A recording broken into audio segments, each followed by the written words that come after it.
Broadcasting from the underground command post, deep in the bowels of a hidden bunker, somewhere under the brick and steel of a nondescript building, we've once again made contact with our leader, Mark Levin.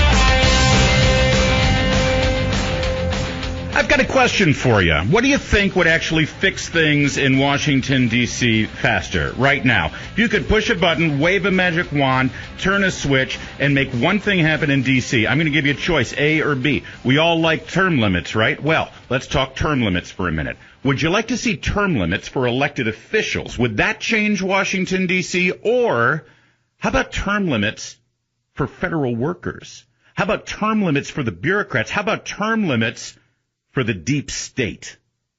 What do you think would make a bigger difference right now in Washington, actually get things going? 877-381-3811. That's 877-381-3811. It's the Mark Levin Show, and I'm Larry O'Connor sitting in for the great one today. Who am I? Well, I'm a radio guy. I do radio every day on WMAL in Washington, D.C. Afternoons 3 to 6. I'm right after Rush and right before Mark Levin. So like you, well, I'm a Mark Levin Show listener, and I love listening to Mark Levin. I get to hear him every day in my studio. As I wrap things up, he takes over, and he truly is the great one. Very honored and excited to fill in for him for the first time, and a Happy New Year to all of you. And I love to get things going right off the bat with a question and a conversation, because that's what makes talk radio different. It's what makes what we do different than all the other media, is that you get to call in and tell me that I'm full of it. You get to call in and say, no, you're wrong. Wouldn't you like to pick up the phone and tell Anderson Cooper how wrong he is? Wouldn't you love to be able to send a tweet to Wolf Blitzer? Well, you probably can, but he doesn't read it. He's got people who reads those things for him. Does anyone think Wolf Blitzer actually knows how to use Twitter? I don't think so. He barely can read his teleprompter. No. What we do here in talk radio is the most vital and most important kind of media, especially when it comes to politics in America, because you have a say. You're part of what we do here. And I think this is a great conversation to start things off with. What would make a bigger difference in Washington, D.C.? Term limits for politicians or term limits for the deep state? 877-381-3811. I've always liked term limits. I've liked the idea of term limits. However, I think that if term limits were a great idea, our founders would have put them in the first place. Now, I know after the fact we instituted term limits for the president. That had more to do with Franklin Roosevelt breaking tradition and being so full of hubris that he couldn't think the republic could last any longer than having another president other than him through World War II and what have you. I mean, it was really arrogance that brought us Roosevelt for 4 terms, and it was arrogance that forced term limits onto the presidency, because no one up until FDR actually thought that they should stretch beyond what George Washington had already set as a precedent for our great nation. But setting that aside for a moment, I do like the idea of voters ultimately having the final say in who their elected officials might be. I mean, that is the ultimate term limit, isn't it? And I know the great one already has worked into his idea in his last book, or the second to last book that he wrote. He talked about some of the liberty amendments that we could put into this Constitution to fix things, because they're certainly broken, and one of them has to do with term limits for elected officials. I'm fine with that. But I think we've learned over this past year exactly how deep the deep state is. I think that we've learned how powerful the bureaucracy is. I think we've learned that changing elected officials, sadly, doesn't always fix the problem, because the deep state and the bureaucracy and the federal workers control so much in Washington, D.C. Now, I've lived in the district for 5 years now, doing my show on WMAL, but I lived many years in the state of California, Southern California. That's where I first met Andrew Breitbart. That's where he first found me, discovered me, and started me on my blogging, writing, and broadcast career. And we instituted term limits in California, and it was the same idea. We were so sick of the same Democrats running things out of Sacramento. We were so sick of the same people institutionalized because of the gerrymandering, because of the districts. Sacramento wouldn't move, it wouldn't change, it wouldn't budge, so we put term limits in. And you know what ended up happening? The staff ends up running things. The lobbyists end up running things. The special interests end up running things. In fact, because you force these elected officials out because of term limits, you actually end up instituting the business of government outside the voice of the people, outside of the elections. And that's just as bad, if not worse. Now, federal workers, a lot of them are in my audience. I mean, it's hard to be anti-federal worker and grow an audience in Washington, D.C. Let's face it, Northern Virginia and Maryland, the people who live there, they often work in our government, and they're good people. And they're trying to get something done. And each and every one of them, when they call in and talk about the problems that they see every day at work, they often tell me about what they could fix if they could turn that switch or push that button or wave that magic wand. They see the bloat. They see the waste. They see the inefficiency. It's not their fault. They're good people who work in our government. But at the same time, they, for the most part, have a pretty good deal. I mean, I'm looking at great reporting here at the Washington Examiner by Paul Bedard. He points out that because of a new raise that federal workers have received starting next year, get this, the top pay, the cap on the top pay for a general service employee, which covers most bureaucrats, will be $164,000. For senior executive service employees, they'll be allowed to earn a maximum of $189,600. The average federal worker last year earned a salary of $86,000 plus benefits. The total compensation package for the average federal worker now is $123,000. Compare that to an average non-federal government salary, which is $58,000. Total compensation package, $69,000. So almost twice as much in salary and benefits go to federal workers versus you and me, just working out here in the regular non-government world, in the private sector. So I think that we've been pretty generous through our representatives in rewarding people who work for our federal government. How about they give a little back? How about we say this? Okay, you've got a great deal. We're going to give you a great salary. We're going to give you great package benefits. You can only work in this job for, say, 12 years. Then after that, you roll out, you find another job. Okay, you had a great run. You had made some great money, much better than most Americans. But now you have to move on and work in the real world. What would be wrong with that? And would that help fix things? I think it would. I'd like to hear from you at 877-381-3811 here on the Mark Levin Show. Let's start with Brandon, Springfield, Missouri. What do you think, Brandon? It's a radical idea, but I like radical ideas. Oh, all right, Brandon, we'll get to you in a minute. We're having a slight technical problem. By the way, while we're fixing that, I want to remind you, I am, even though I'm from Washington and I broadcast and live in Washington, this is a holiday week for a lot of people, and I, like many people in this country, I'm visiting my family, my new family, my in-laws, in Oklahoma City, Oklahoma, right in the middle of the country, right in the heart of it all, and boy, is it great to be here. Broadcasting, by the way, from the mighty, the legendary KTOK, the big, powerful 1,000 AM radio station that carries Mark Levin and so many of your favorite radio programs, your talk radio shows here in Oklahoma City. So I just wanted to thank KTOK for being such a great host for me. It's great to be here and great to be in Oklahoma. I think we've seen from this year, from the president's efforts, a lot of us voted for President Trump, not because he was our first choice, not because it was our second choice. I like to say he was my final choice. In the primary process, I went through a couple of different. By the time I actually got to vote in the state of Maryland, I had three choices. I had John Kasich, Ted Cruz, and Donald Trump. And at that time, when I was faced with that choice, I voted for Senator Ted Cruz for various reasons. It had nothing to do with being against Donald Trump, but I found myself more aligned and connected with Senator Ted Cruz.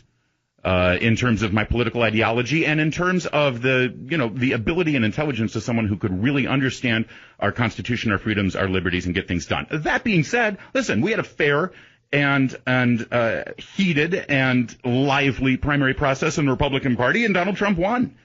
So he was my last choice, and I didn't regret that vote at any moment. I was happy to vote for him that day. And many of us were happy to vote for Donald Trump for a lot of different reasons. One of them was because he was an outsider, because he promised to come in and actually fix, change, and radically upturn what was going on in Washington, D.C. So many of those things that were driving us insane. And frankly, in retrospect, he may have been the only choice to really effectively get that done, because he was so far outside the beast that is Washington, D.C. But look at what we've seen this year. I mean, listen, yes, he's gotten a lot done in terms of reversing the regulations that President Obama put through, so many of them through executive action.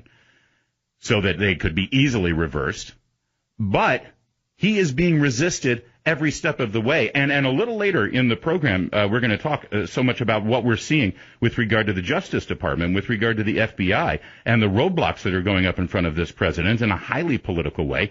You're seeing the Justice Department, the storied, fabled Justice Department of the United States of America, in many people's opinion, is being used in the grossest political way to stop a duly elected president. There's nothing more frightening to many of us than that, and that's how strong the bureaucracy in D.C. appears to be to many of us. I mean, if Trump can't upend the bureaucracy, no one can, which lends me to think the only way we can take this government back is to actually set up some radical ideas, that being possibly term limits, not just for elected officials, but for employees as well. All right, we've got our phones back. Let's go to Brandon, Springfield, Missouri. Brandon, you're on the Mark Levin Show.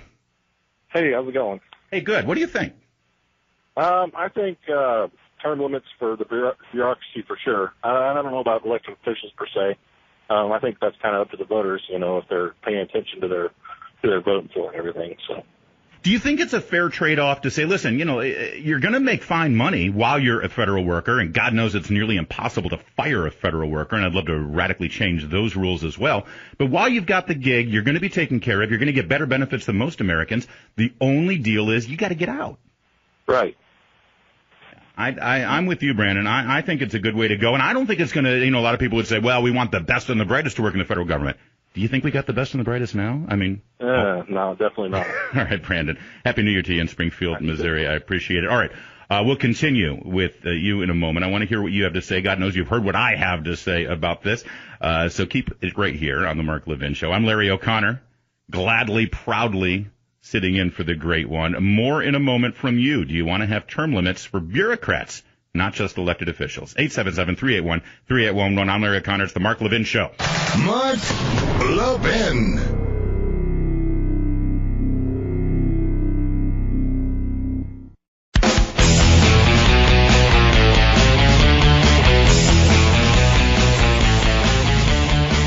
Larry O'Connor sitting in for Mark Levin today. It's the 28th of December. Happy New Year to one and all. A couple more things you're going to learn about me over the next few hours in terms of my radio stylings. I'm a little ADD. I like changing topics. I like coming up with a lot of different things to talk about. But one through line you might see, at least for the first couple of hours of tonight's program, is the deep state and things that are going on in Washington, D.C. that are contrary to what you, the American people, want, expect, and, oh, by the way, voted for. And to that end, coming up in the next half hour, we're going to speak with a great journalist here in D.C., Lee Smith.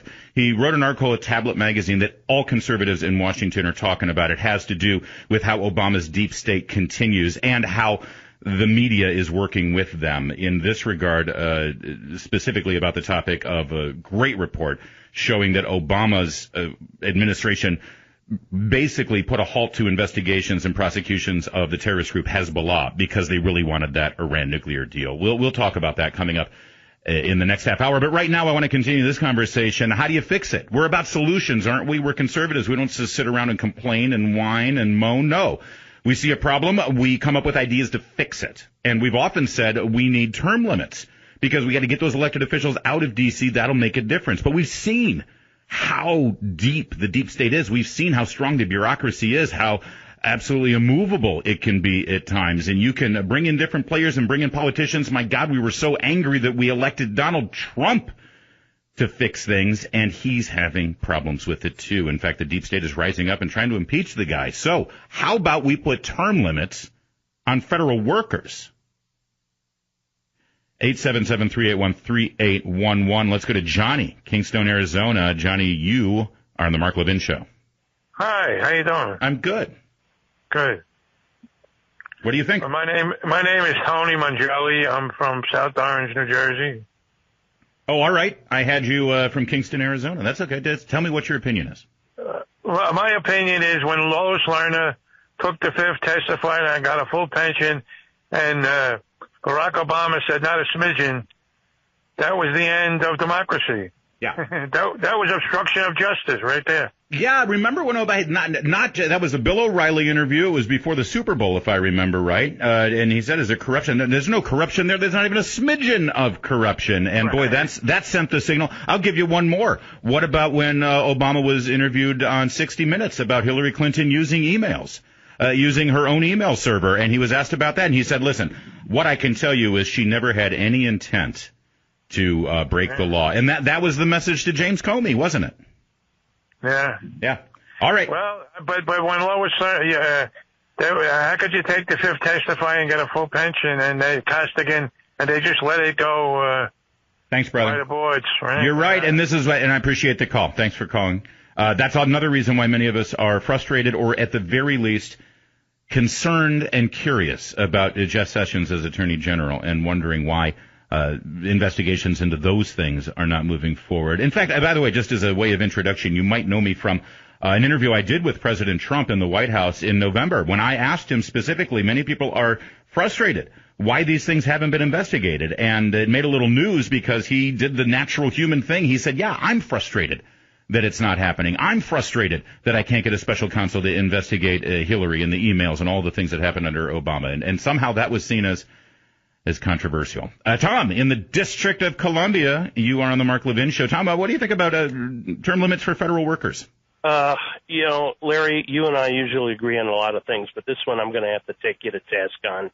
All right. This is wrong on so many levels. I don't even know where to begin. First of all, yes, there is expertise. You want to dump all your FBI agents and have newbies all the time? You want to dump all the intelligence officers and have newbies all the time? What about NTSB? What about the National Transportation Board who does aircraft and train wreck? These people have expertise built over years. Very, very good workers. You're throwing the baby out with the bathwater.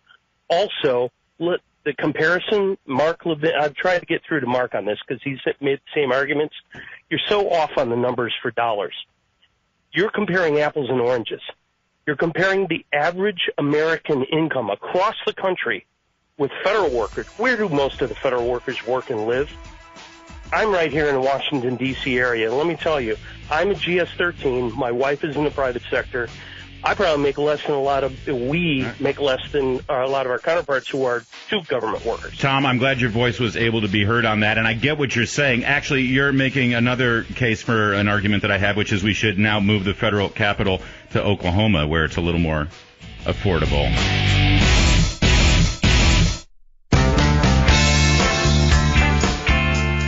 Mark Levin, radio's principled patriot. Call in now at 877-381-3811. Larry O'Connor sitting in for the great one, Mark Levin. And listen, you'll learn more about me as the afternoon goes on. I'm not that important, though. The topics are important. You're important. And how we get something done in this country is important. That's sort of the overriding theme of these first couple of hours of the Mark Levin Show this evening.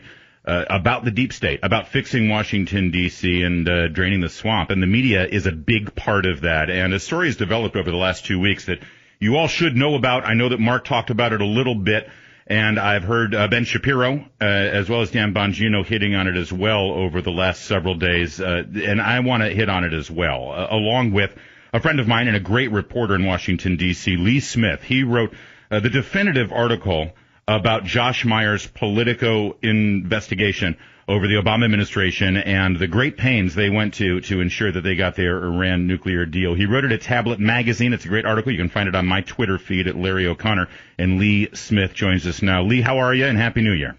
I'm doing well. Happy New Year to you, Larry, and thanks for having me on. It's a real pleasure and an honor. Thanks. Listen, I am not overstating the case that all of the conservatives I know in Washington, D.C., never Trumpers, pro-Trumpers, a little bit of both. Everyone in the Beltway is talking about this article in particular. Let's start at the beginning. Briefly talk about Josh Meyer's very good investigative piece at Politico and what it showed. Well, I should say, I very much appreciate your kind words, but credit really goes to Josh Meyer here, who's working on a 13,000-word piece for, I assume it took several months. It's a fantastic and detailed piece about how the Obama administration basically thwarted a number of cases the DEA had against different Hezbollah operatives around the world. I mean, these guys are an international threat in Latin America, in Asia, in Europe, as well as the Middle East. And so Meyer, in very careful fashion, details what happened here. And the response to Meyer's piece, I mean, you might have seen it on Twitter. Many people were thrilled. This was revelatory. They recognized a fantastic piece of journalism. Well, and other Lee, people, before we get to those other people, before we get to the pushback on this, there's a couple of things I do want to point out about Josh Meyer's piece.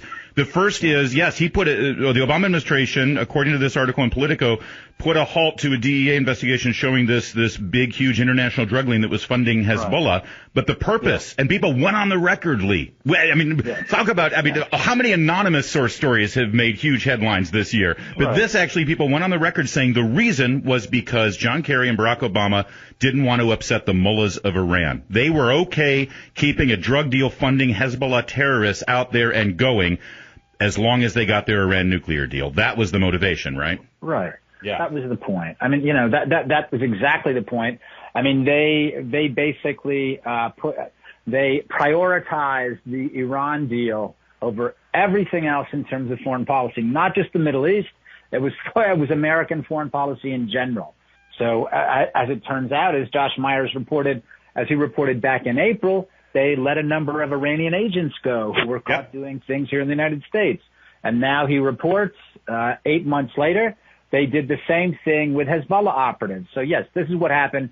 It was for the sake of what President Obama believed was his signature foreign policy achievement, the Joint Comprehensive Plan of Action. And to that, again, everything was subservient to this deal, including the national security of the United States. Yeah, literally. Yeah. So the article is written, it's published, and unlike many other hugely significant revelatory articles over this past year, it sort of virtually got ignored. It took 8 days before CNN ever mentioned it on their website or on the air. Yeah. It did not get the same sort of reverberative effect that you get when a story hits big. I mean, compare it to the Roy Moore story, out of Alabama. But then the pushback begins, and that's what you detail so well in your article at Tablet Magazine. All right. Yeah, all of these people in the press, not all of these people, but there are a number of people in the press. We saw how they responded when Obama was president. These people were working on Obama's behalf to sell the nuclear deal with Iran. So now the idea that someone is writing an article saying, here's part of the cost of that nuclear deal with Iran. So the press, as well as former Obama officials and other political operatives, understood from the Meyer piece they had a lot at stake.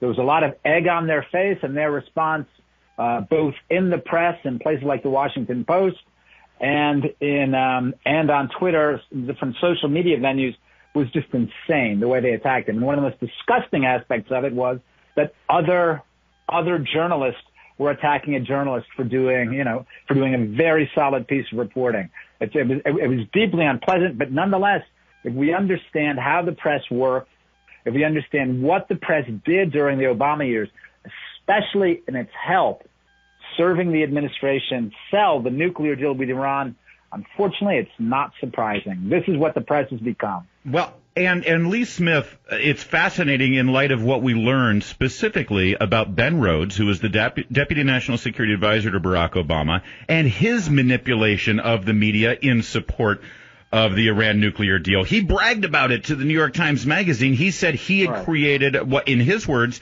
an echo chamber. And as you discovered in this article, that echo chamber still exists, even after the Obama administration, and Ben Rhodes continues to lead it.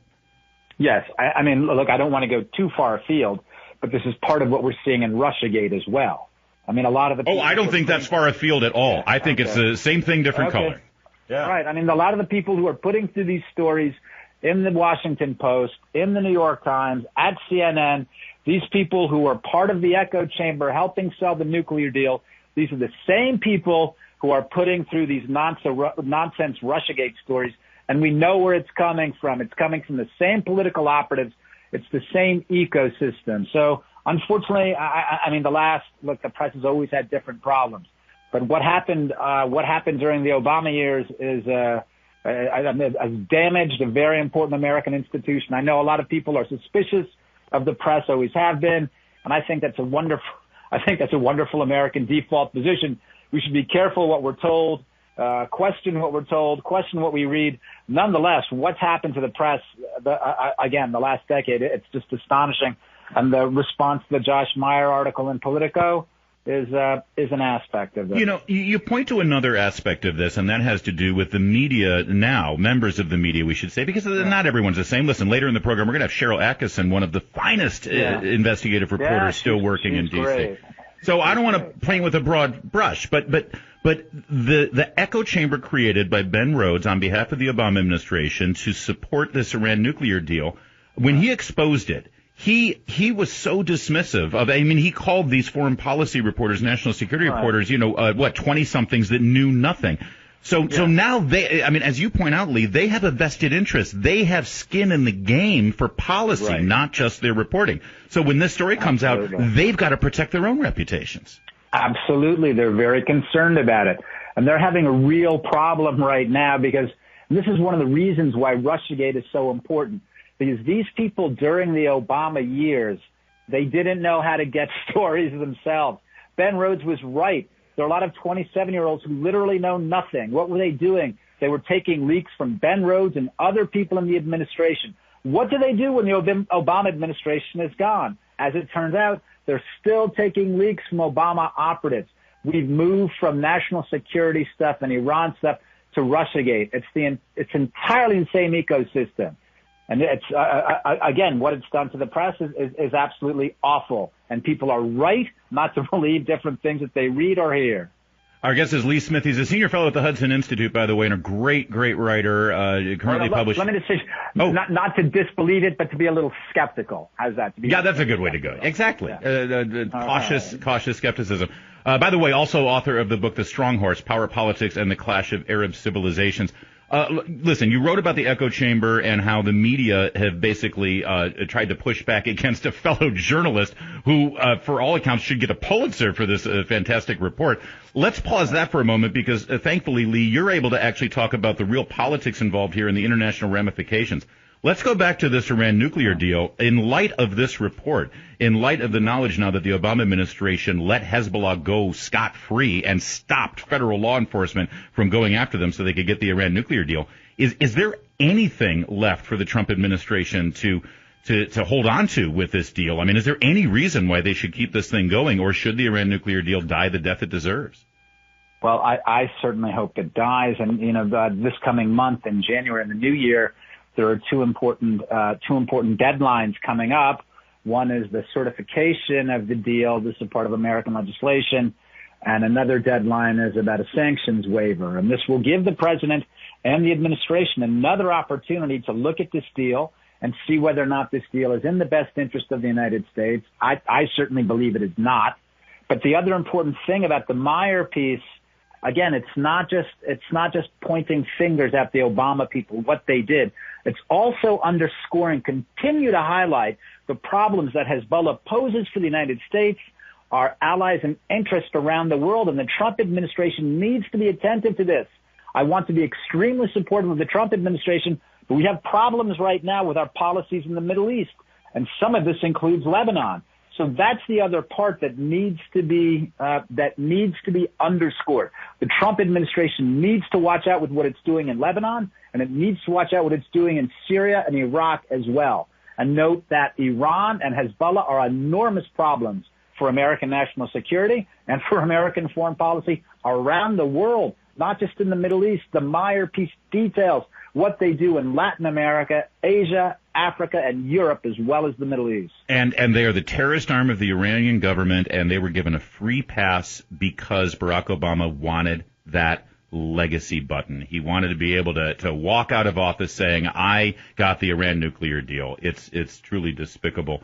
Josh, by the way, the Josh Meyer piece, as it details all of these things, are we aware of any Hezbollah terror incidents that happened as a result of this? I mean, is it fair to say that Congress has a role here to investigate, to have some oversight, and to say, listen, people died because of this decision. People that shouldn't have died, that we could have prevented had the Obama administration not stepped in. That's a very interesting point. I think, I mean, as I'm sure you know, and many of your listeners know, the Attorney General, I believe, wants an investigation into this, and so we'll see what happens. But the point you make is very important, and I think a lot of people have not thought about this significantly yet. What are the different operations that Hezbollah pulled around the world that might not have happened had the administration not pulled back different agents in the DEA, among other places, and had again, the first Josh Meyer piece was about the Iranians in the United States and what the FBI was pulled back from doing. It's a very interesting point because we have seen many Hezbollah operations. We had, of course, the famous operation in Bulgaria where a suicide bomber killed a number of Israeli tourists.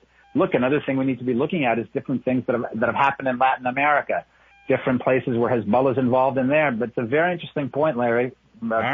It's probably a good thing for all of us to look into. Lee Smith, always good to talk to you, my friend. You can follow Lee Smith's work at Lee Smith DC on Twitter. And I appreciate you joining us this holiday week here before New Year's. Thank you for your article, and thank you for all the work you do. Thanks so much for having me, Larry. I really appreciate it. Happy New Year to you and all of your listeners. Thank you. It is 47 minutes after the hour. I am Larry O'Connor. You can follow me on Twitter as well, Larry O'Connor with an O-R, and you're listening to the great one, the Mark Levin Show. Mark Levin.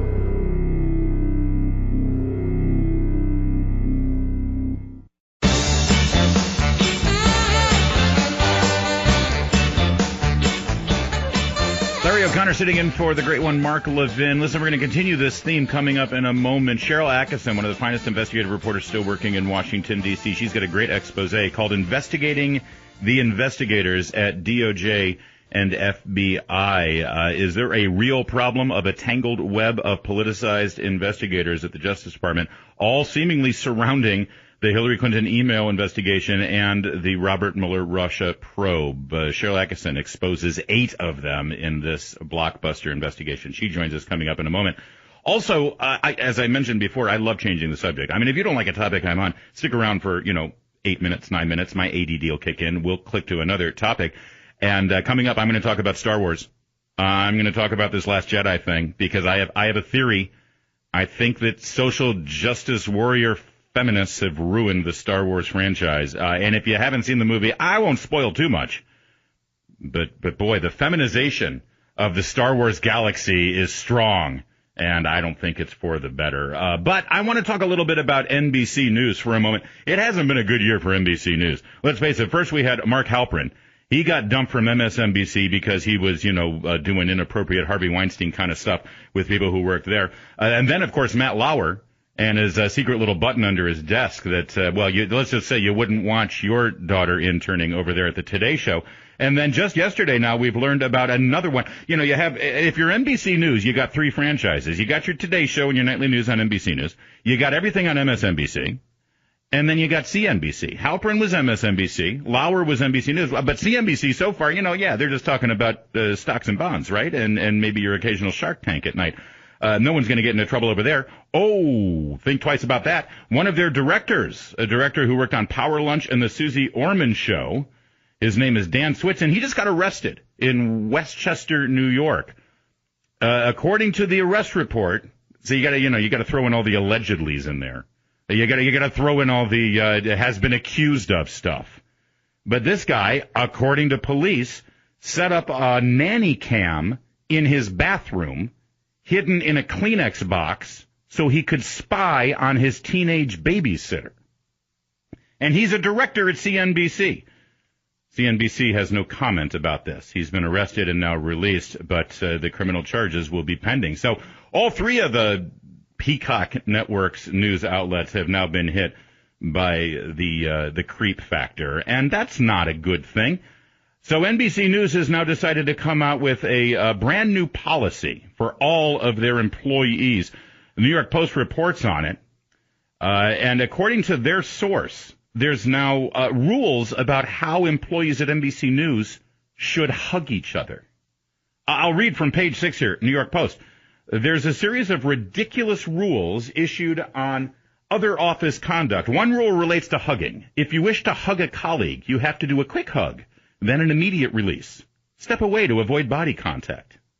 There's also strict rules about socializing, including not sharing taxis home and, I'm not joking, not taking vegans to steakhouses. I don't think that was Matt Lauer's problem. I don't think taking vegans to steakhouses was really a problem in the grand scheme of things with Matt Lauer's rape button. But there's more.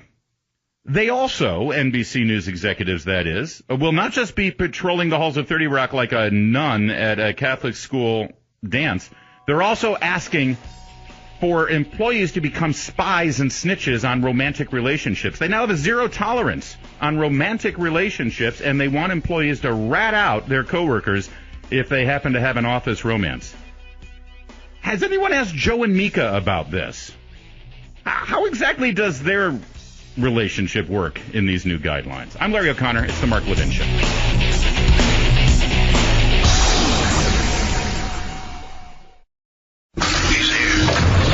He's here.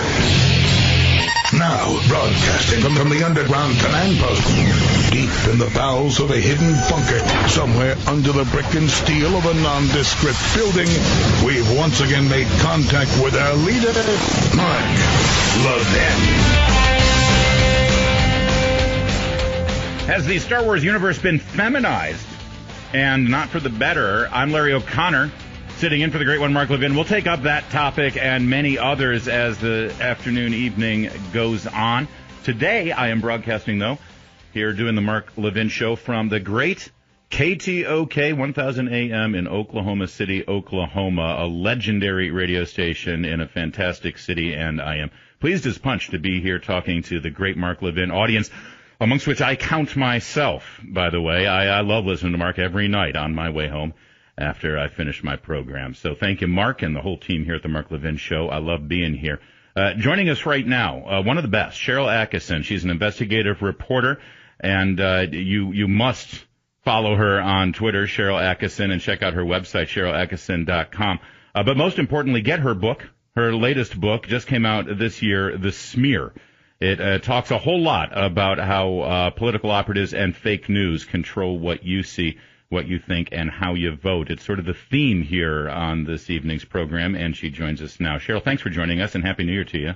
Hey, Larry. Thank you for having me. Listen, your latest article here at SharylAttkisson.com, investigating the investigators at DOJ and FBI, I think is so important and needs as much attention as possible, because you're actually starting to connect some dots here. We've heard all of these names and all of these stories about these operatives, investigators, and people at the DOJ who have acted in a pretty blatantly political way, but you're connecting how they all relate to the Hillary Clinton email investigation or the Robert Mueller Russia investigation.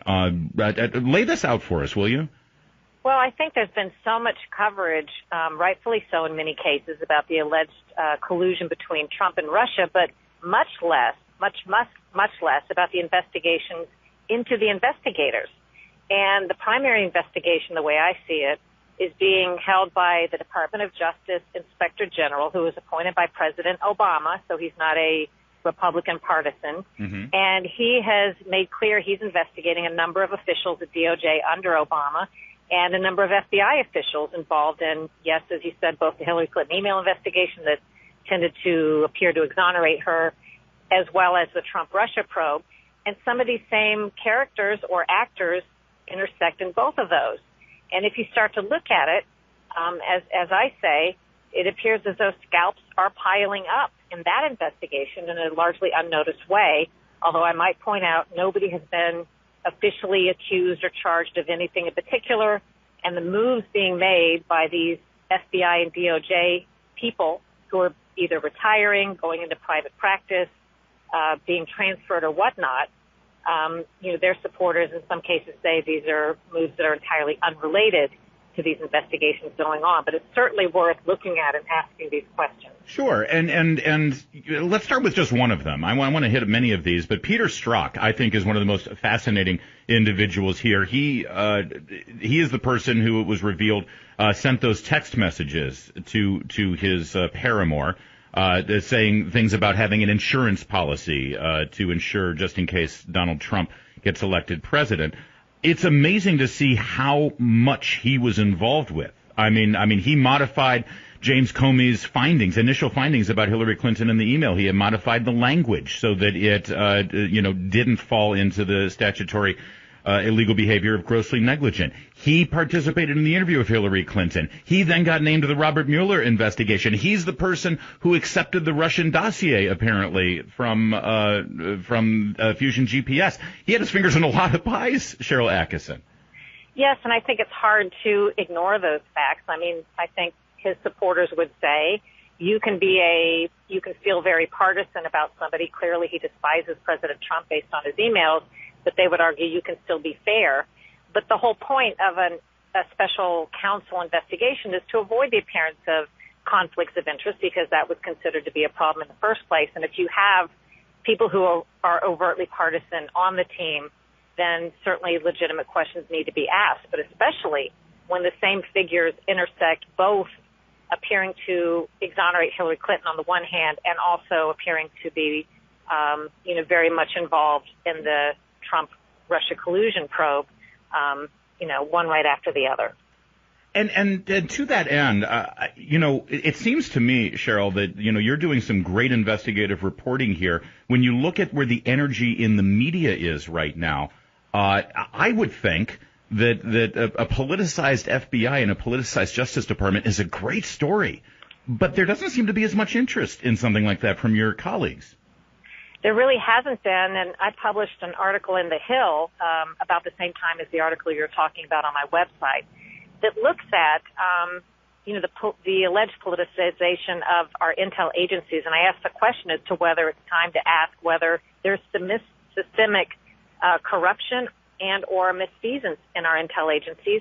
And I point out not just under one administration, but are there certain characters that have grown more pervasive and powerful than any single party or administration that persist over time longer in a fashion that can wield more control over these issues than most of us know.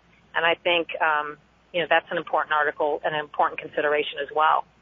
Our guest is Sharyl Attkisson, and her latest article over at SharylAttkisson.com is investigating the investigators, specifically the people who investigated either Hillary Clinton's email server or are involved in the investigation of the Trump campaign and possible alleged Russian collusion. You detail here 8 different high-ranking DOJ or FBI officials who have in one way either been removed, reassigned, or are now thinking of resigning. That's a remarkable number. 8 of these people, all involved in this, are now suddenly either gone or signaling that they're going. Is there something afoot here? Well, I guess we'll have to know in due time, because in some cases it's claimed that these moves are being made unrelated wholly to the investigation. But I can tell you that the Department of Justice Inspector General, in addition to congressional committees who are investigating, has said outright in a written report that he's looking at these certain DOJ and FBI officials for whether they should have recused themselves from, for example, the Hillary Clinton investigation because they had ties to or communications with the Hillary campaign or with figures connected to the Clintons. He's also looking at whether there was improper influence made in the decision-making process during the Hillary Clinton investigation of her mishandling of classified emails. So, he has said that these are areas he's looking at, and some of these figures that he said he's looking at are the ones who have moved or transferred or left their previous positions already. And when you put it together, which I don't think anybody has until now in one article, it does tend to at least look like it starts to tell a story, and maybe a bigger story than one that's been told so far. Tell me what you've learned about Andrew McCabe. This is the deputy FBI director, is that correct? And he also was involved in many of these investigations. He has a lot of political connections, we've learned. He does, and he's a figure that is persistent in themes when you're looking across at these 2 big investigations. He is connected to these other figures that I've mentioned in my article. Some of them worked under him or for him or advised him. I believe both Stroke and the other FBI attorney with whom he was having an alleged affair, both were considered McCabe associates and advisors, worked under him as well.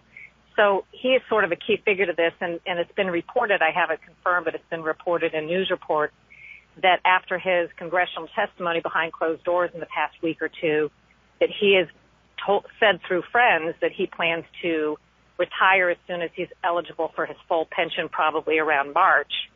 So he may indeed be able to mark time, because I don't think the DOJ Inspector General's investigation will be finished by then. But it sounds like he's sending the message that he's winding down the clock. And let's just repeat for anybody who isn't, keeping score at home, because, we live in Washington, D.C. We're sort of in the belly of this beast, and we're seeing all of these reports fly by. Andrew McCabe's wife ran for Senate in the Commonwealth of Virginia in the middle of the Hillary Clinton email investigation. This was in 2016. And his wife received an enormous contribution to her campaign by the standards of a state Senate run, $700,000, and that campaign contribution came from a super PAC run by Virginia Governor Terry McAuliffe, who is basically a family member of Hillary Clinton. How does that not rise to the level, Sharyl Attkisson, at the very least, of appearance of conflict of interest? Well, that is exactly why the Department of Justice Inspector General said he thought it was a matter worthy of investigation. And while he hasn't made a conclusion that's been out in the public yet, he did think that, just like you said, that was certainly worthy of looking into, that McCabe's wife received $700,000 from a very close Clinton associate immediately prior to, the Hillary Clinton email investigation being officially launched. It was probably already being discussed at the time. And whether he should have, just to avoid the appearance, if nothing else, recused himself is a primary question the Inspector General is asking. Yeah. My friends who are Democrats on the left who have expressed concern over the idea of a hostile foreign power showing undue influence and perhaps even colluding with the presidential campaign in this last cycle, when they're concerned about that, I understand why they are concerned. I don't see the same patterns and the same evidence that they see, but at least I understand why they're concerned about that, because that's an erosion of public trust. That's an erosion of something that we Americans should be able to rely on, the integrity of our candidates and the campaign.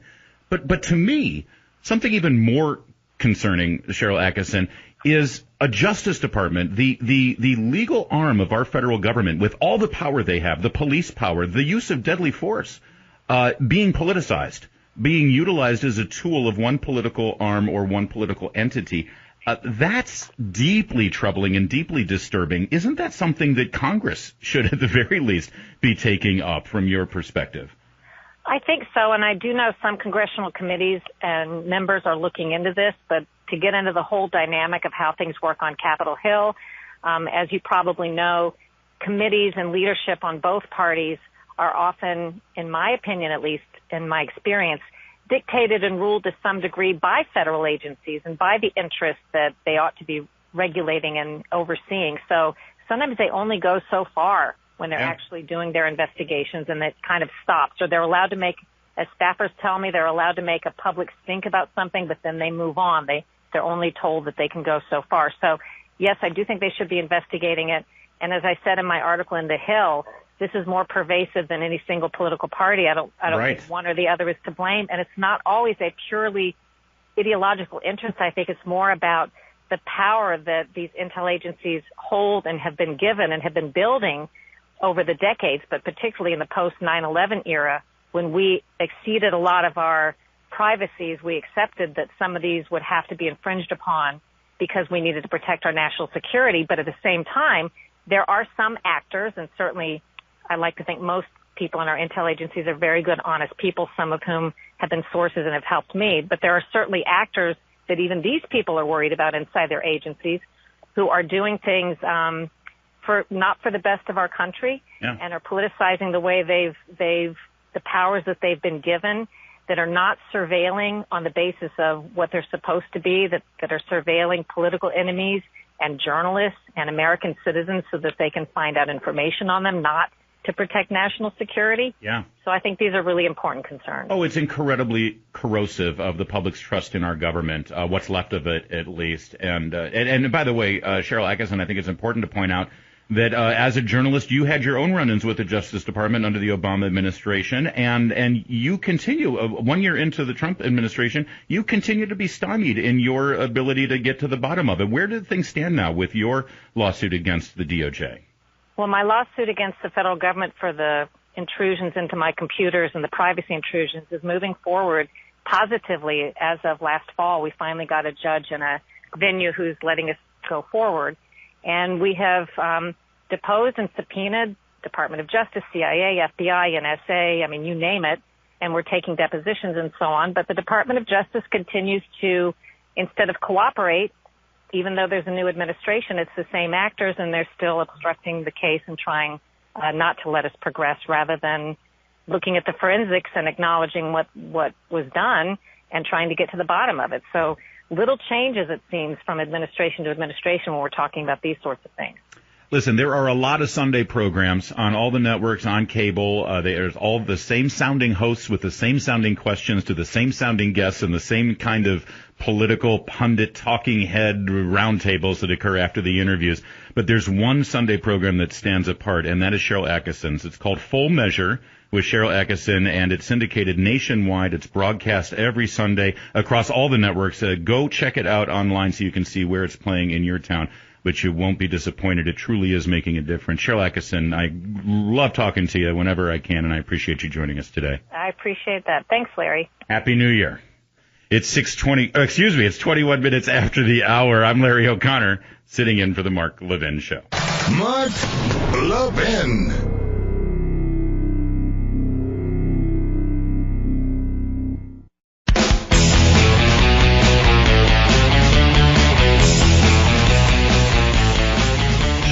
Blew up the phone lines here at 877-381-3811, and I'm no fool. I'm not going to push against the tide.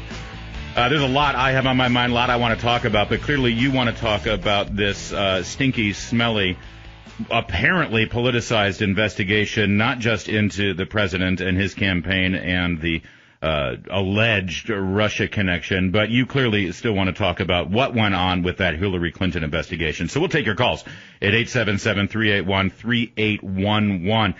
Do you agree with the congressman this week who said there needs to be a I'm using his words, purge of the Justice Department, a purge of the FBI to get rid of politicized investigators and politicized attorneys who have, I just want to repeat this now, at the Justice Department and the FBI, they have police powers granted to them on our behalf.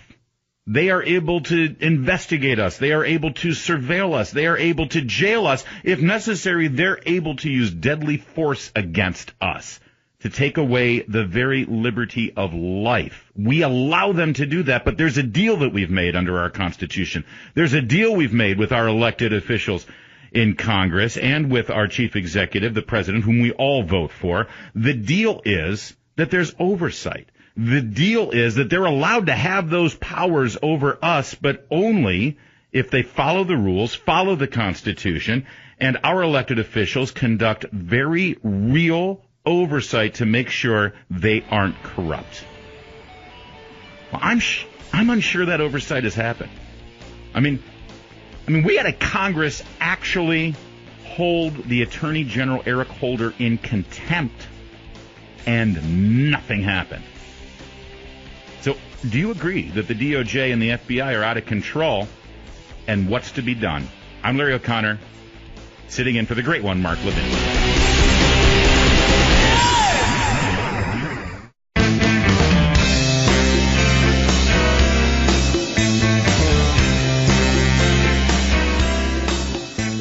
This is the show the New York Times is afraid of.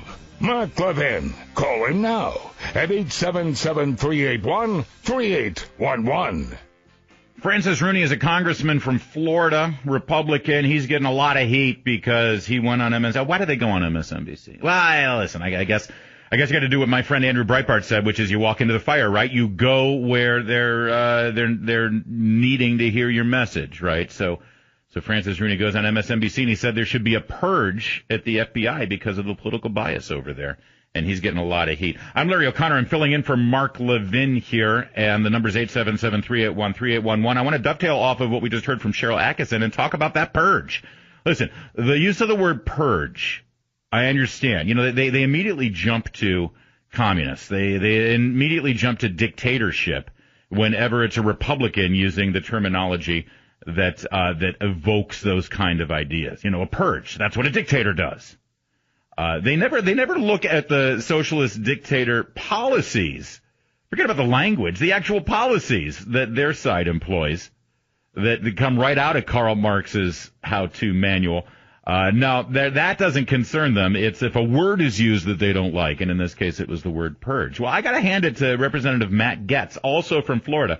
He's been making the rounds along with Jim Jordan. The two of them are like sort of side by side on a lot of these media appearances. And Gaetz was on Fox News last night, and Ed Henry there pressed him on it and said, "You agree, should there be a purge?" And Gaetz said, "Hey, the purge is already happening." He said, "These people are resigning or getting reassigned, all for their political biases," as you just heard Sharyl Attkisson lay out there. Well, setting aside whether you like the word purge or not, does there need to be some sort of house cleaning? What is Attorney General Jeff Sessions doing? Because there was a time in this country where someone was identified and described as a career Justice Department official, a career FBI investigator. That meant something. It meant that they weren't a political appointee. They weren't a hack. They weren't somebody that the current administration just happened to put there. And so they are clean and unsullied of any political influence. They've been there their whole career. They just care about the truth.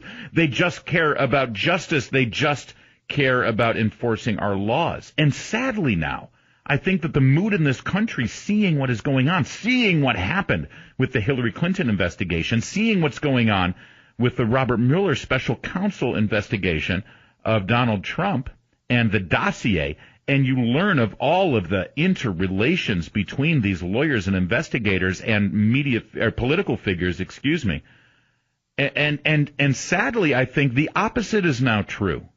The problem is with the career Justice Department officials because they are so entrenched in the deep state. They are so entrenched in the politics of Washington, D.C., that they're beholden to that and not to the Constitution, not to the law.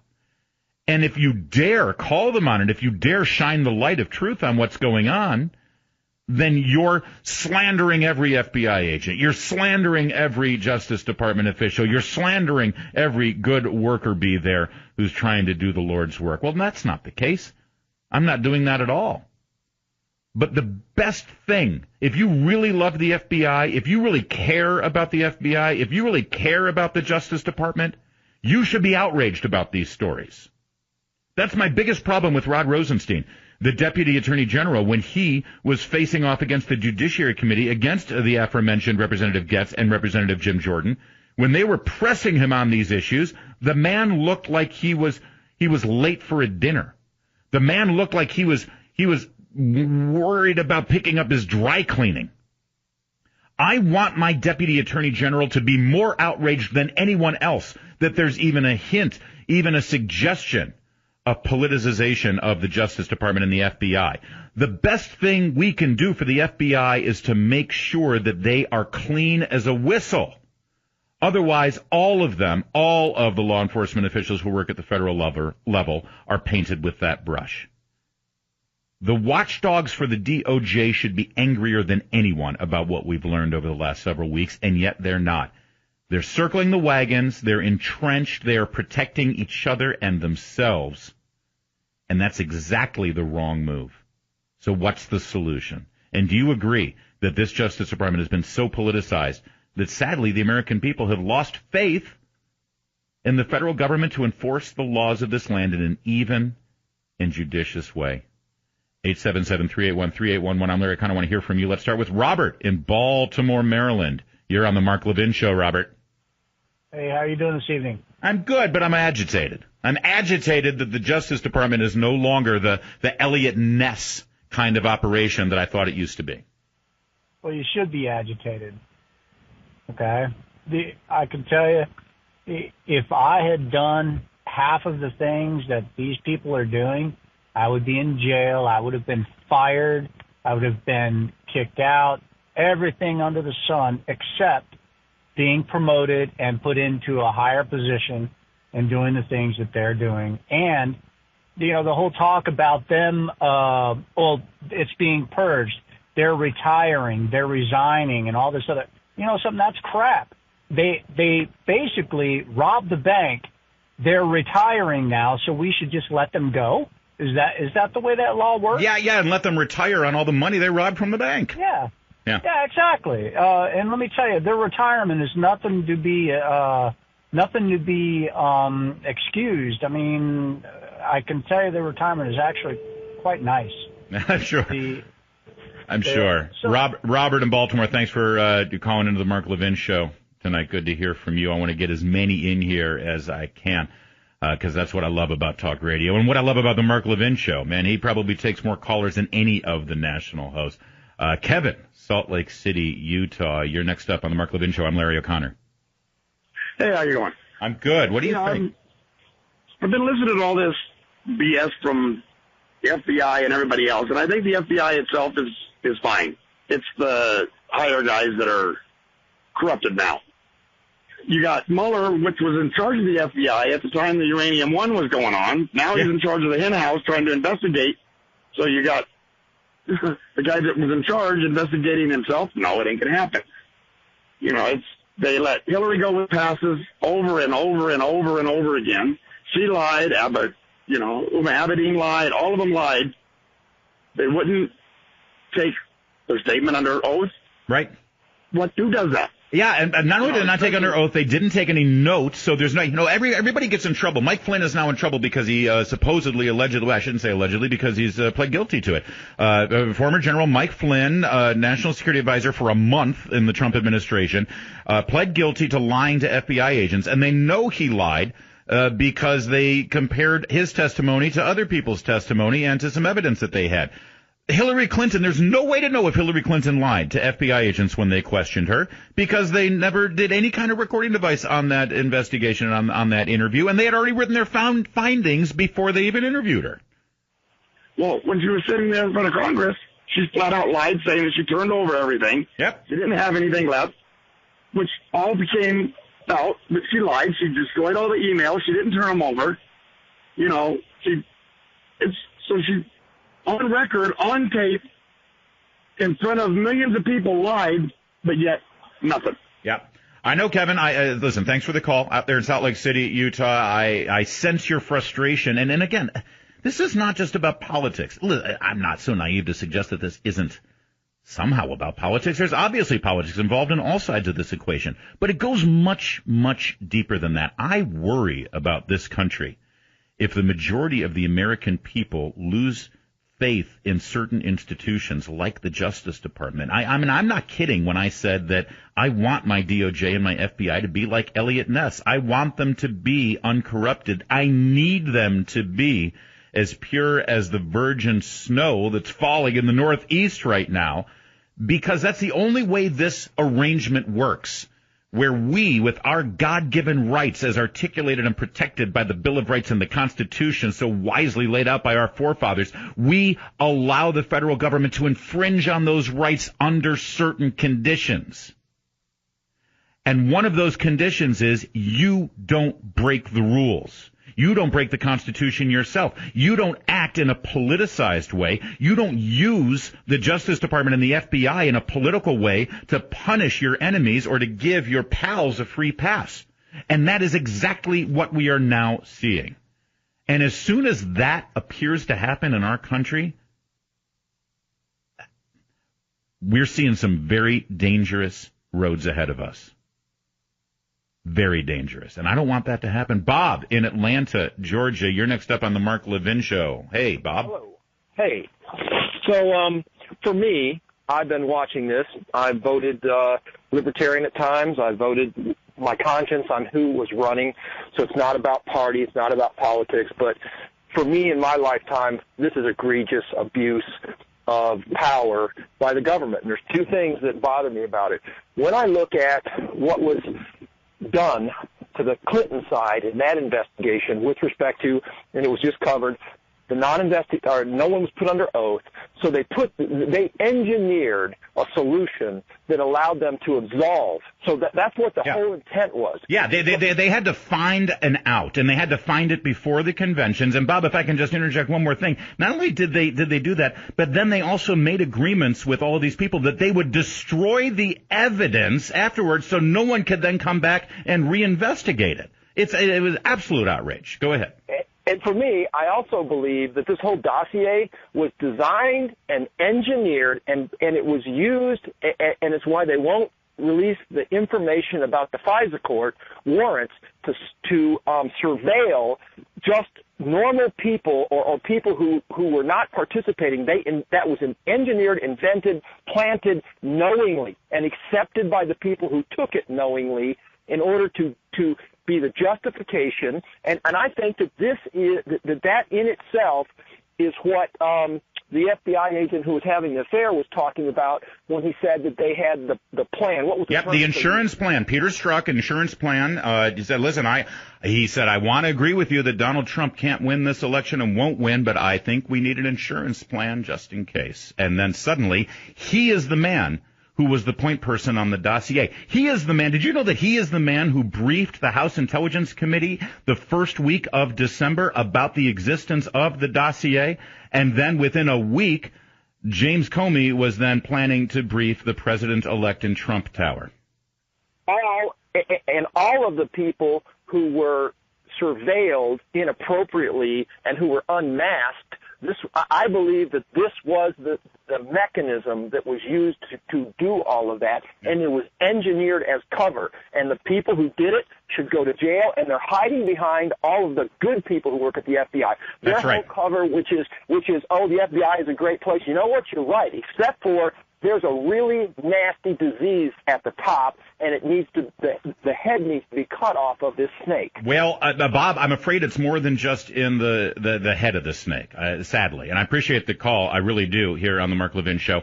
But by the way, you're absolutely right. The second that you raise the criticisms, I can hear them working in the cubicles at Media Matters right now. Well, they don't take holidays off, trust me. And they're now going to be, right-wing radio host Larry O'Connor in from Mark Levin says that the Justice Department is corrupt and they're all liars and they're no. But that's the trick. That's what they do. Are you saying, sir, that all of the FBI agents who are putting their lives on the line to protect our country are corrupt? No.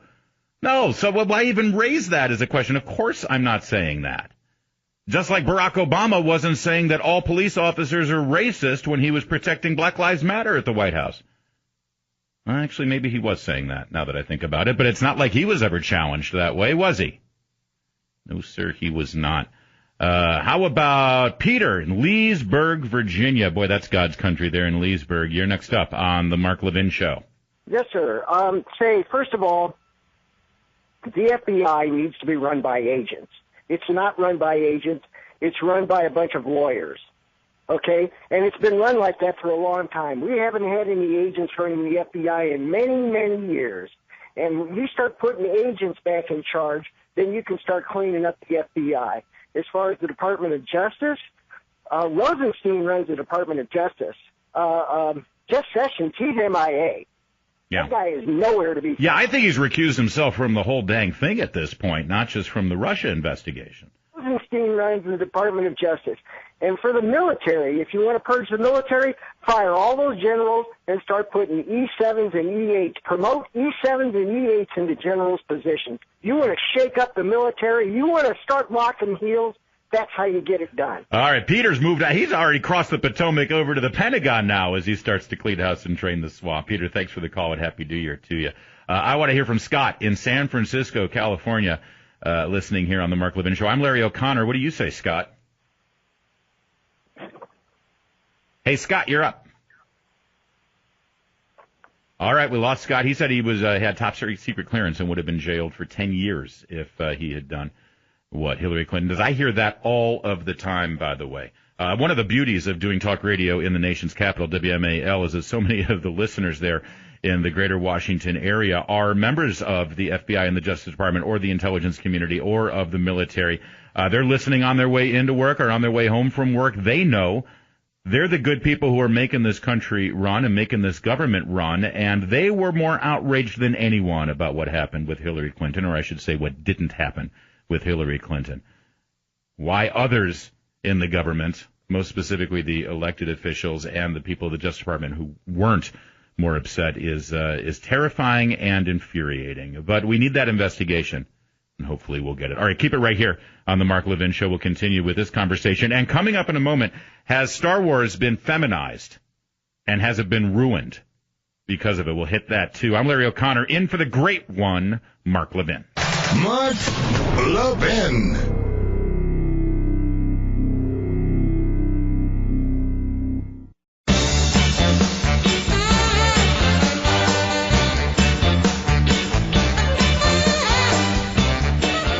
Larry O'Connor sitting in for the great one, Mark Levin. In a moment, we're going to take up the issue of the new Star Wars movie and what's happened to the Star Wars universe. It's become feminized.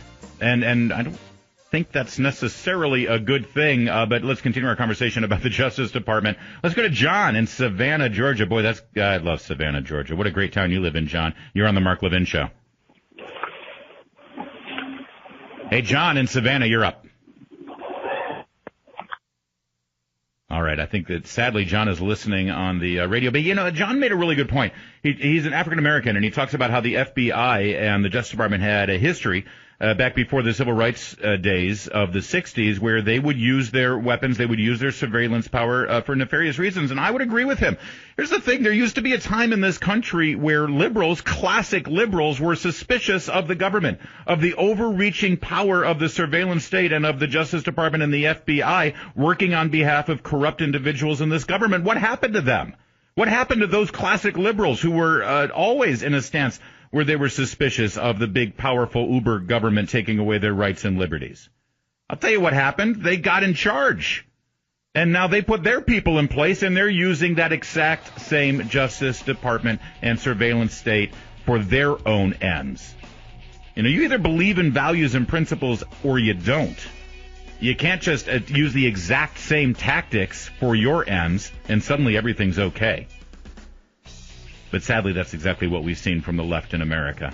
I'm Larry O'Connor, and this is the Mark Levin Show.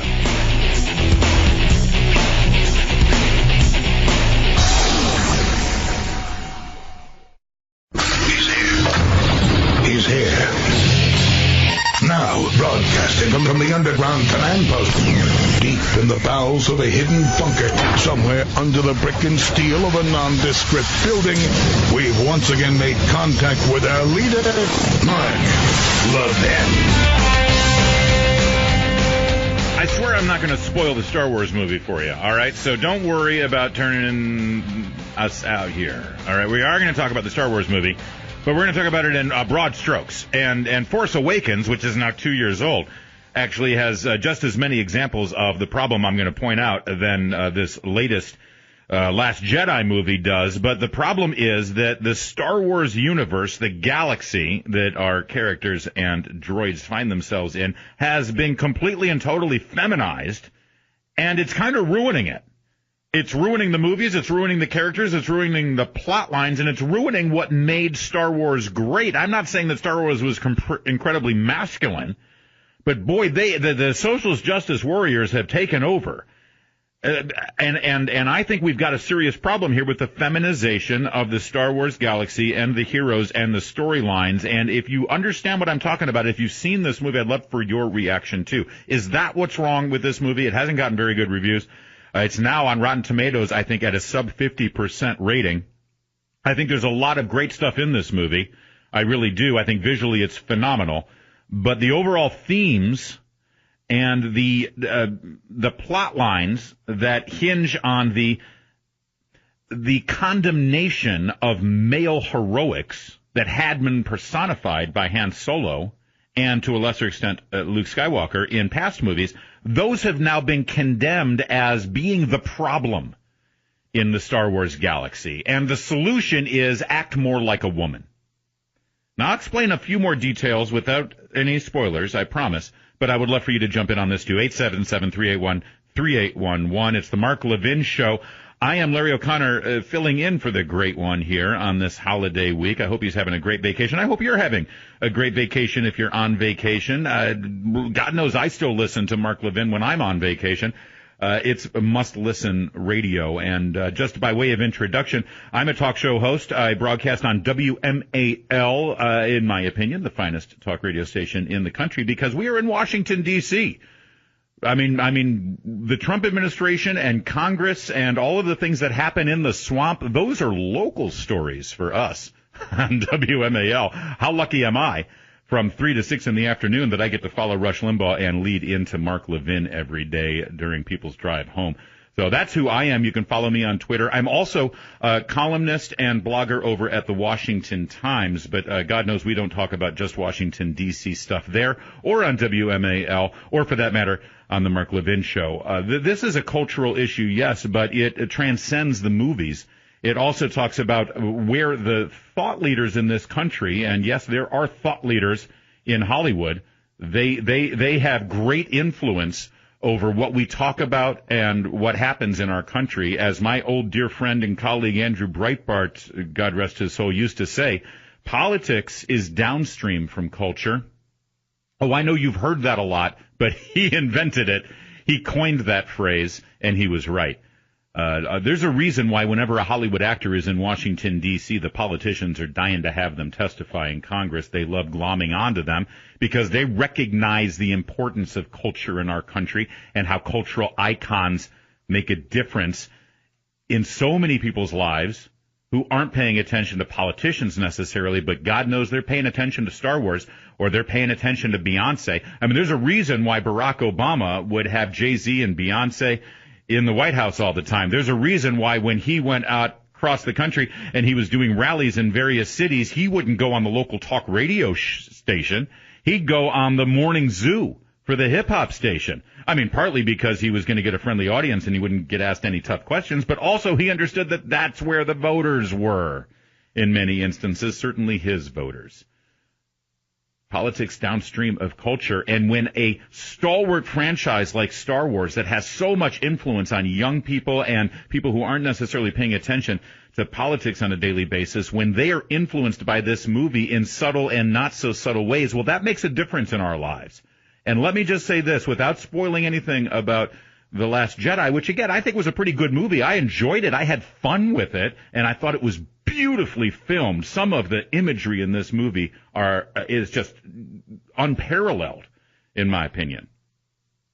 But at critical plot points in this movie, the masculine, heroic actions that had been celebrated in the world of the late 70s and early 80s with Han Solo and Luke Skywalker and Obi-Wan Kenobi, the characters who would do heroic, selfless deeds, they're chastised by the women who are in charge.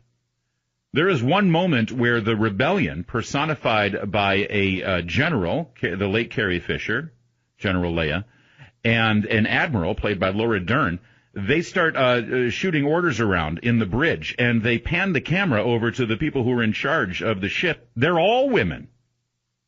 They're all women, and they also represent various races of human beings as well as aliens. When you cut over to the bad guys, guess what? The Empire is all run by white men. And when the general and the admiral have their feminized plan of success, they turn to the male heroes in the rebellion, and they basically tell them to sit down and shut up. They don't need to know what the plan is. The women are in charge here, and we'll take care of it. Now, again, without spoiling too many things, it actually doesn't work out very well, but that's not the lesson you walk away with in this film. And if you think that I'm reading too far into it, if you think that I'm making a bigger deal than it is, listen, I'd love to hear from you at 877-381-3811, but I don't think I am.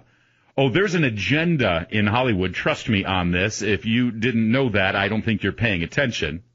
Oh, and by the way, I keep referring to it as the rebellion. You know, that's what it always was, the rebellion and the empire, the rebellion and the empire. Guess what? The rebellion, run by women, managed by women, it's now the resistance. Sound familiar? Did you see what I saw when you saw Star Wars: The Last Jedi? Am I wrong about this?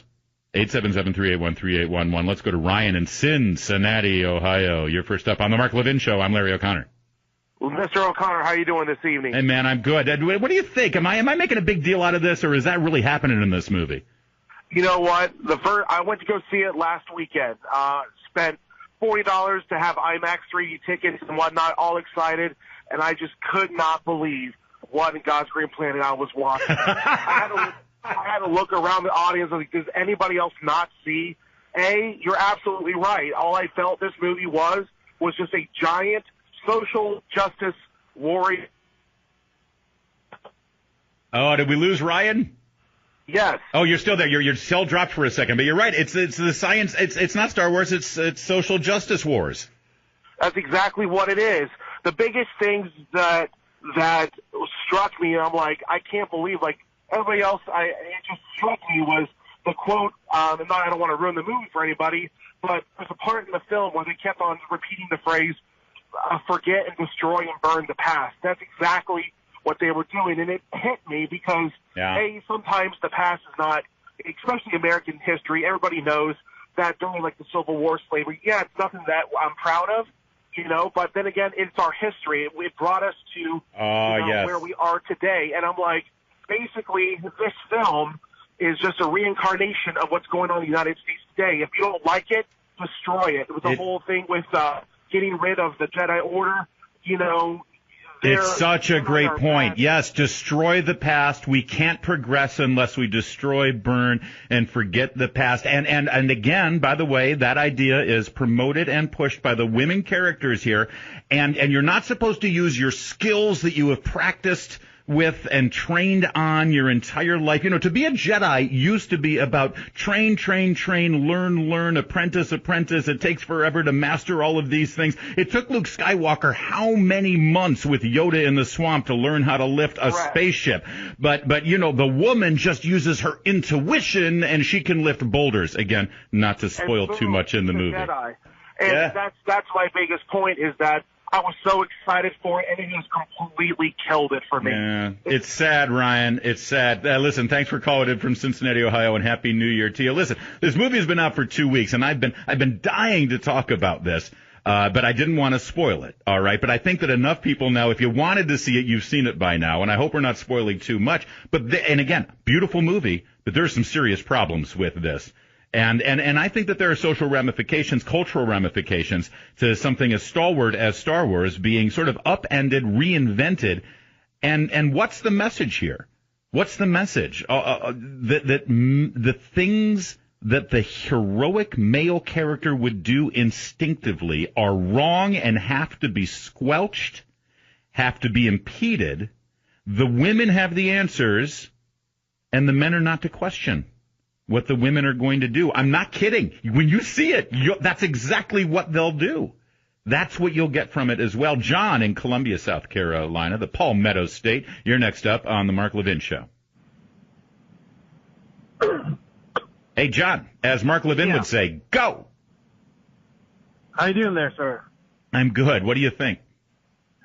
Well, I'm 43 years old, so I grew up watching Star Wars all the time. I tell you, when I watched this program, I went and saw the movie on Monday, and I was totally, I walked out of the theater thinking, wow, this is kind of how our society is kind of going, just watching every aspect of the movie.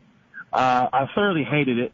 I don't want to ruin it for anybody else, but, kind of what was going on in the discussions about the demasculization of just men in general is pretty much permeates throughout the whole entire film. Yeah, I almost feel like in Star Wars A New Hope, right, Episode 4, which to all of us, we refer to it as the first Star Wars, right? Yes, Princess Leia was not your typical princess. She was gun-toting. She was a rebel. She was, engineering a lot of stuff, and she, gave some sass back to Han Solo. But she still had to be rescued. She still required the men and the male characters to do some pretty heroic deeds, and she was grateful for that. I feel like they've lost that part of it, that they have not understood the balance in the movie and in the Force, if I may say. Well, yeah, it's just dead on. I mean, I've noticed this watching films, the past several years, or actually probably the past several decades, and it's continually getting worse and worse. Where it's just if you're a man to have any kind of male bravado, then you're looked upon as being bad. Yeah. Even the characters. I mean, with Kylo Ren and so forth. I mean, it makes the whole entire. All the bad guys are, of course, they're bad, but they're insane when you watch them. But they're still not evil. Darth Vader, for example, he was a menacing character But, you know, in this movie, he's portrayed, or the grandson is portrayed in a certain way as being very metrosexual, very weak, conflicting. Right. Needs help. And he's got psychological problems. He's not evil, right? Yeah, listen, John, in South Carolina, a great point, and I appreciate the call. And by the way, I want to say Adam Driver, I think, is the best actor in the film. He's the one who plays Kylo Ren. By the way, a United States Marine, and so credit has to be given there. But yeah, the way they're setting this up, you almost think that in the next movie, Kylo Ren, as he takes over the Empire, is going to say something like, you know, I'm going to make the galaxy great again, or something. I mean, they're being so blatant in what they're trying to do here, as the Resistance will change their uniform, and all of the star fighters for the Resistance will wear pink knit hats. All right, stay on the line. More of our conversation here in a moment. 877-381-3811. Do you see the feminization of the Star Wars galaxy the way I do? Is it a problem, or am I full of it? 877-381-3811. And coming up, great news about law enforcement in America, a fantastic stat where police officers' deaths have reached a near 50-year low in just the first year of the Trump presidency. We're going to talk about that, and I want to hear from cops about that. Why do you think it is? But first, let's continue our conversation on Star Wars. I'm Larry O'Connor, sitting in for the great one, Mark Levin. Mark Levin.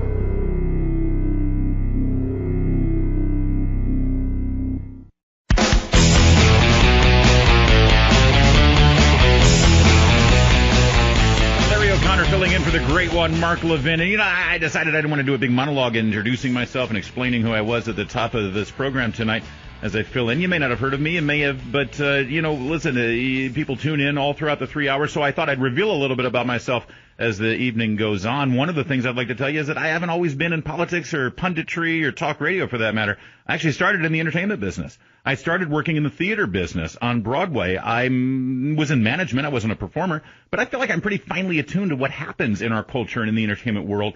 And you can see trends happening. And I'm telling you, this latest Star Wars movie, this is a very real trend. It started with Force Awakens. It was as subtle as a sledgehammer in this latest one, the feminization of the Star Wars galaxy, that the men are wrong. And in fact, what's wrong about the world they're living in, the galaxy they're living in, is men. And the women have all the answers. John, in L.A., the belly of the entertainment world beast. You're next up on the Mark Levin Show. You know, I just saw the movie last night.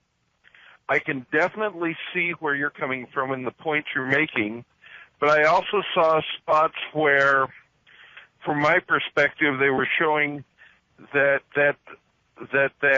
for lack of a better word, feminine shift doesn't always work. And I saw that several times towards the ending. Yeah, I think we, the viewers, may have seen that, but did the characters ever acknowledge that? That's a good question, which I have no answer. All right. And listen, John, I think I know what you're referring to, and there was definitely one tactic that I think was a disaster, and there is some acknowledgement. But and John, thank you for the call. But if you go to the central character and the central theme of the movie, the central character is a woman, and she, just through her own intuition and inner knowledge, is able to school and correct and instruct and better a Jedi who has been studying almost his entire life on the ways of the Force. And he was wrong, and she was right, just because she knew inside. Come on, man. Sam in Lincoln, Nebraska. You're next up on the Mark Levin Show. Hi. I'm 20, and I've liked Star Wars for my entire life. And when I saw the last one, I could already see the feminization, how you say it. Yeah. And then I see this one, and through the theater, I wanted to just kind of get up and walk out. Like, it doesn't even seem like Star Wars to me. And I also think that maybe this is stretched too far, but I think that all the other lead roles are not white men unless it's the bad guys.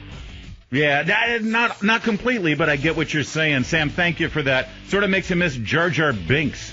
Oh, coming up, I want to hear from cops. Why do you think police killings are down?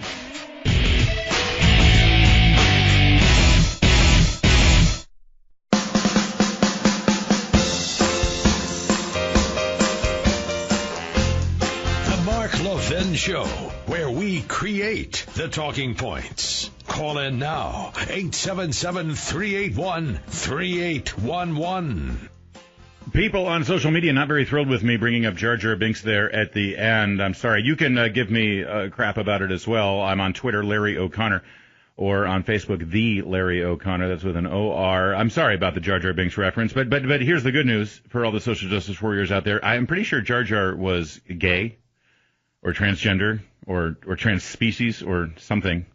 I'm not sure, but he checks off a box of some kind, I'm sure. So let's set aside the Jar Jar Binks thing for a moment, shall we? I'm Larry O'Connor, sitting in for the great one, Mark Levin. I do talk radio in Washington, D.C. on WMAL every day in the afternoon, leading into Mark. So I love listening to Mark just like you love listening to Mark. By the way, I also want to point out I am broadcasting today from the center of our nation, the heartland, Oklahoma City, Oklahoma, KTOK, the mighty 1000 AM. And boy, the hospitality here has been fantastic. So listen, Boomer Sooner and all that jazz here in Oklahoma. It's a great place to be. The Tex-Mex is best at Ted's, and the Brahms burgers can't be beat. Now, one of the great things about doing talk radio I've learned over the last several years is that law enforcement, police officers, those in uniform and those who work in law enforcement in other capacities are huge fans of this medium. They love talk radio. They don't always agree with everything, but we are blessed with having law enforcement as a big part of our audience. And so I would like to draw on that right now. I would like to hear from law enforcement because there is a fantastic development in a very grim statistic that we always take toll of at the end of every year, and that is the number of cops that were killed in the line of duty. And this year, President Trump's first year in office, that number has now dropped to a near 50-year low. It is a remarkable thing. After 3 years of growth in this horrible, horrible statistic, we have actually seen a huge drop. And there are a lot of theories about why that is. I'll lay a lot of them out here for you, but let's face it, I think we'd all like to hear from cops. I'd like to hear from cops. I'd like to hear from you. You should tell us why you think this is. What's different? What's changed? Why do you think the number of cops killed in 2017 has hit a near 50-year low? 877-381-3811. You teach us something here. What are the conversations you're having at the station? What is different this year than we've seen in the last several years? Do you think that's it, or is it just a statistical anomaly? 877-381-3811. A couple of ideas. The first one is rather obvious. We've got a leader, we've got a commander-in-chief, a president who made this a central core issue of his campaign, bringing back law and order to this country and not cozying up to destructive groups like Black Lives Matter. I mean, compare this to Loretta Lynch, Eric Holder, and Barack Obama. Barack Obama, the President of the United States, the chief law enforcement agent in our land, he actually celebrated Black Lives Matter. He honored them with an invitation, multiple invitations, to meet at the White House. It was sending a signal at the highest level that the kind of destructive rhetoric that we heard from this group, whose intentions may have been honorable, I'm not so sure, but many of the people who agreed and marched with Black Lives Matter said, well, of course Black Lives Matter, I'm going to join them, I'm not going to be against the idea of Black Lives Mattering. Well, the leadership, I think, had some more dubious agendas. And one of them was to undermine law enforcement and to put a target on the back of law enforcement in many respects. And I think that that's why we saw, sadly, so much happening with our law enforcement officers in the last several years, being targeted literally for death. Did the leadership change at the top of our federal government make a difference there? Or have there been reforms put in place by the Obama Justice Department? The reforms that took place while Obama and Loretta Lynch were in charge, did that change the way police officers interact with members of the communities that they police? And because of those changes that were put in place, that has reduced the hostilities between the criminal elements in our country and police officers. And because of that, this is a success story for the Obama administration, and their policies are actually now reaping some sort of real tangible results that have allowed for less police officers to be in the line of fire? Or how about this? Are cops actually changing the way they interact? Are they being a little more hands-off? Are cops basically saying, you know what, it's going to be safer for me. Why bother? I don't want to be the cop involved in the next Ferguson. Why should I put myself on the line? Why should I put my reputation on the line? Why should I do what a cop should do and actually go after the bad guy, actually investigate criminal behavior, actually police the neighborhood that I'm in charge of? If I assert myself, if I actually use the good policing techniques that I've learned, well, I'll be the next cop in the line of fire of Ferguson, or name whatever scandal you want to put out there. Everyone will call me and my fellow cops racist, so why bother? Why bother? Why get my hands dirty? I got no support anyway from the media or from the community. I'm just going to, do the least that I need to do to get the job done, and whatever. The cops that I know, they wouldn't do that.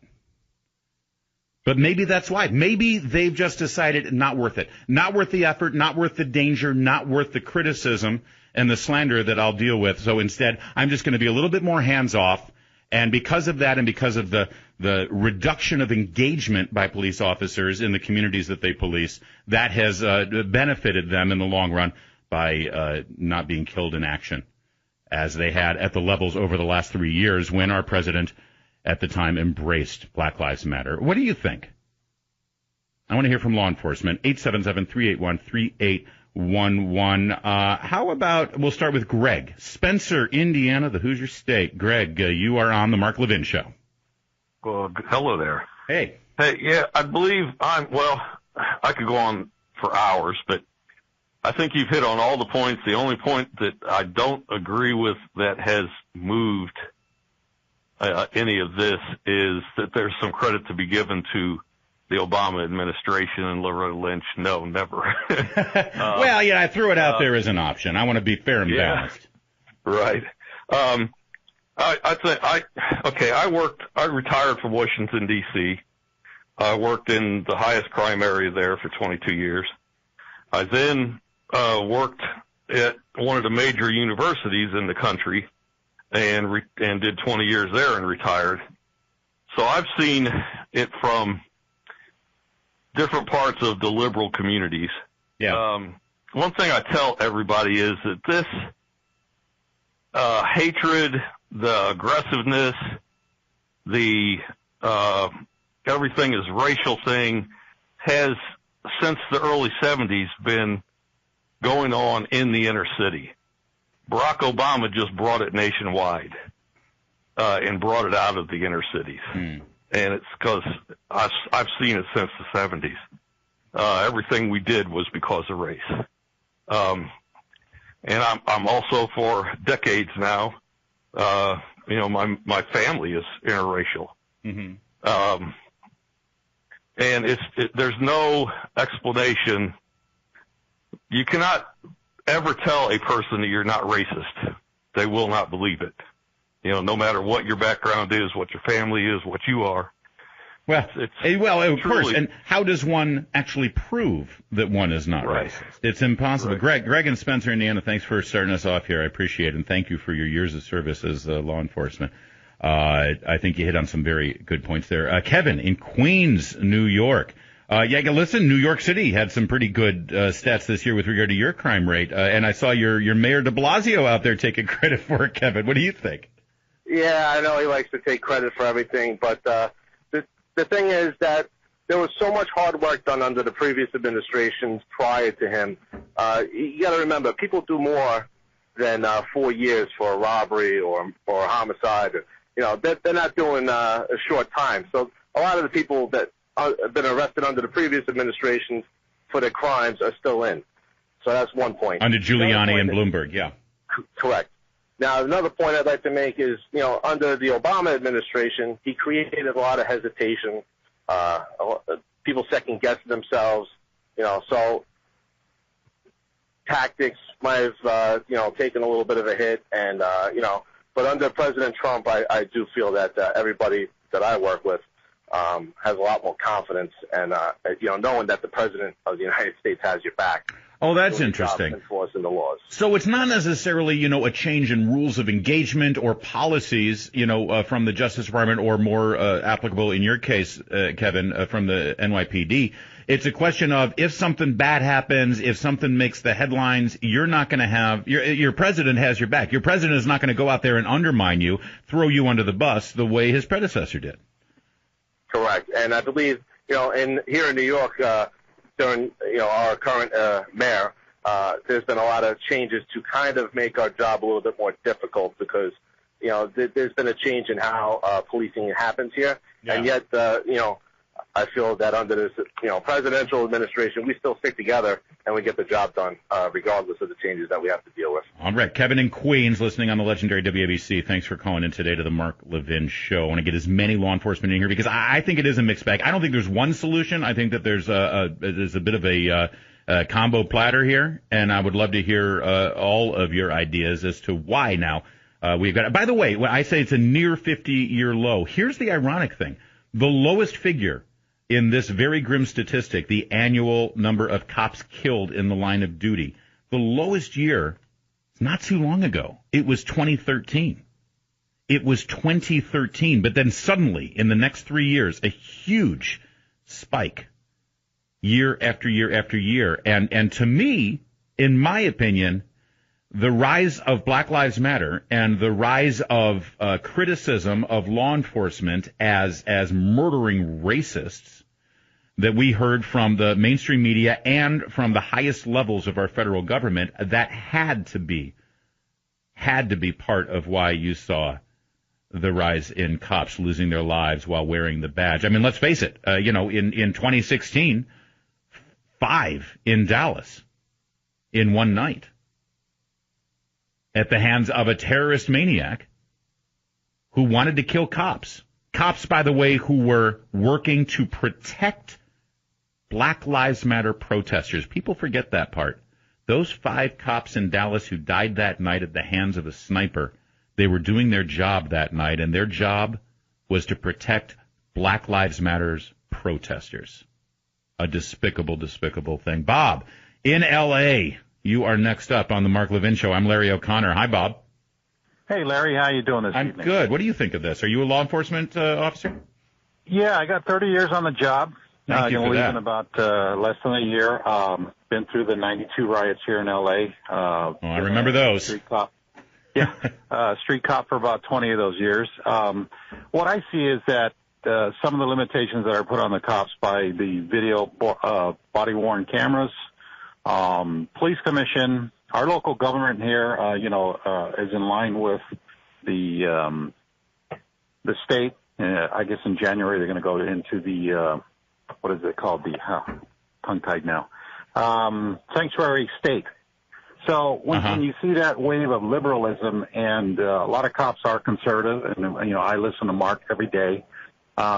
You'd have to be somewhat of a dummy to go out there and just put your family and your life on the line unless it's absolutely necessary. I'm not saying that the guys don't do it. They do.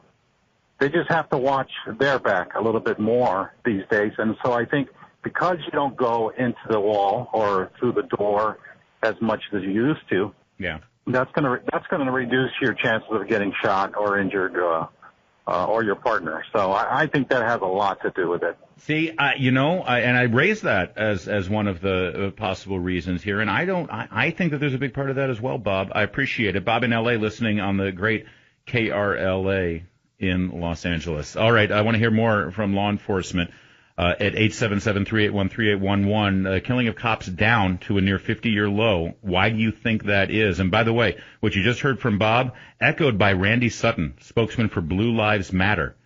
He commented on this, and he said, cops right now, they're saying you can't get into trouble for the car stop you don't make. And they don't want to be the next Ferguson. They don't want to be the next officer burned at the mainstream media stake. And so they're just not engaging the way they used to. That could be it. What do you think? 877-381-3811. I'm Larry O'Connor. This is the Mark Levin Show. Mark Levin.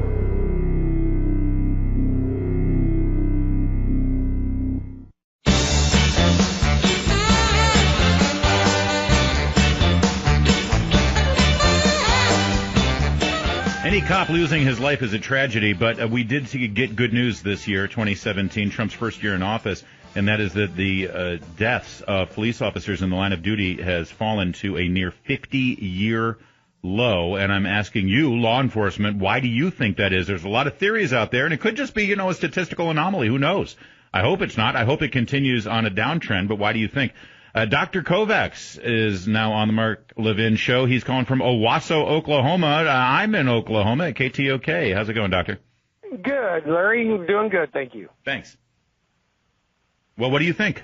Well, I'm telling you, let me tell you from a reserve police officer perspective. 10 years on the force as a reserve officer. I was a medical director for the city of Owasso's medical ambulance service and fire department, and we were CLEAT certified, fully licensed, and did all the actions and you would require from a full-time police officer. Okay. So I ended up retiring recently because, and you may remember, not recently, we had a Tulsa police reserve officer who accidentally shot a suspect when he thought he was reaching for his taser. Yes, I do. And what happened is that just about all the other police agencies suddenly shut down the reserve departments. Even though that was an isolated incident, we found ourselves basically ending up directing traffic, which really, didn't shine very highly on our history in the past. So what changed this year then, Dr. Kovacs?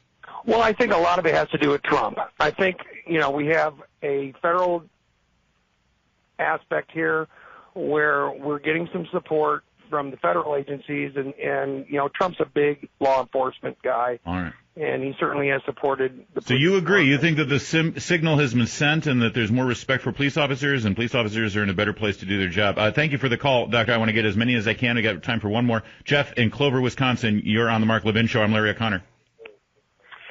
Hi. If there is a difference, my opinion would be that a lot of the target's been taken off of the backs of police officers by Trump himself. It seems like police for the last several years have been the villain du jour, so to speak. And now that Trump's in office and everything's constant negative Trump, that cheerleading against police officers is gone. That's brilliant. They can't walk and chew gum at the same time. They can't beat up on cops and beat up on Trump at the same time. Trump's taking the heat for you. Thanks for the call, Jeff, and thanks to Mark Levin.